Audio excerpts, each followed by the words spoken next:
കണ്ണൂരിൽ സഹകരണ ബാങ്ക് ലോക്കറിൽ സൂക്ഷിച്ച 60 ലക്ഷം രൂപയുടെ സ്വർണം മോഷ്ടിച്ചത് CPIM കോൺഗ്രസ് പ്രാദേശിക നേതാക്കൾ ചേർന്ന്. CPM ബ്രാഞ്ച് സെക്രട്ടറി സുധീർ തോമസും കോൺഗ്രസ് വാർഡ് പ്രസിഡന്റ് സുനീഷ് തോമസും ചേർന്നാണ് തട്ടിപ്പ് നടത്തിയത്. ഇരിട്ടി ആനപ്പന്തി ബാങ്കിന്റെ കച്ചേരിക്കടവ് ബ്രാഞ്ചിൽ നിന്നാണ് സ്വർണം നഷ്ടമായത്. സുനീഷ് തോമസ് അറസ്റ്റിലായിട്ടുണ്ട്. സുധീറിനായി തെരച്ചിൽ തുടരുന്നു. അരുൺ പൂപ്പറമ്പയാണ് വിശദാംശങ്ങളുമായി ചേരുന്നത് കണ്ണൂരിൽ നിന്ന്. അരുൺ, ഇതിപ്പോൾ എന്താണ് LDFും UDFും എന്നൊക്കെ പറഞ്ഞല്ലോ, കോൺഗ്രസും CPM സംയുക്തമായി നടത്തിയ ഒരു തട്ടിപ്പ്, അങ്ങനെ നമുക്ക് വേണമെങ്കിൽ ചുരുക്കി പറയാം അല്ലേ?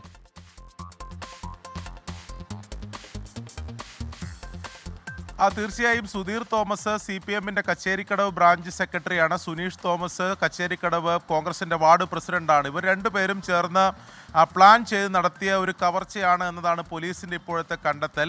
അതായത് നിലവിൽ പോലീസ് നൽകുന്ന വിവരമനുസരിച്ച് ഇവർ മാറ്റിയിട്ടുള്ള സ്വർണം, മുക്കുവണ്ടം വെച്ച് ഈ ലോക്കറിൽ നിന്ന് മാറ്റിയിട്ടുള്ള സ്വർണത്തിൽ 50% സ്വർണം ഈ സുനീഷ് തോമസ് ഈ ബാങ്കിൽ പണയം വെച്ചതാണ് എന്നതാണ് പോലീസ് നൽകുന്ന വിവരം.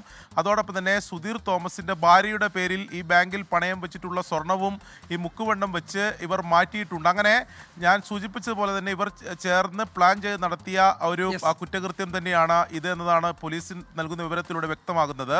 ഈ സുനീഷ് തോമസിനെ നേരത്തെ തന്നെ ഇതിൽ പങ്കുണ്ടെന്ന ചില സൂചനകൾ പോലീസിനുണ്ടായിരുന്നു. ഇതേ തുടർന്നാണ് സുനീഷിനെ കസ്റ്റഡിയിലെടുക്കുകയും വിശദമായി ചോദ്യം ചെയ്യുകയും ചെയ്തത്.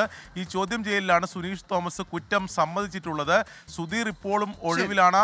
അയാൾ സംസ്ഥാനം വിട്ടുപോകാനുള്ള സാധ്യത ഉൾപ്പെടെ പോലീസ് ഇതിൽ സുനീഷ് തോമസ് അറസ്റ്റിലായിട്ടുണ്ട്. സുധീർ അയാൾ ഒളിവിലാണ്. കേരളം വിട്ടിട്ടുണ്ടോ എന്നൊക്കെ ഉള്ള സംശയമുണ്ട്. അന്വേഷണം തുടരുകയാണ്. അരുൺ പൂപ്പറമ്പയാണ് വിവരങ്ങൾ നൽകിയത് കണ്ണൂരിൽ നിന്ന്.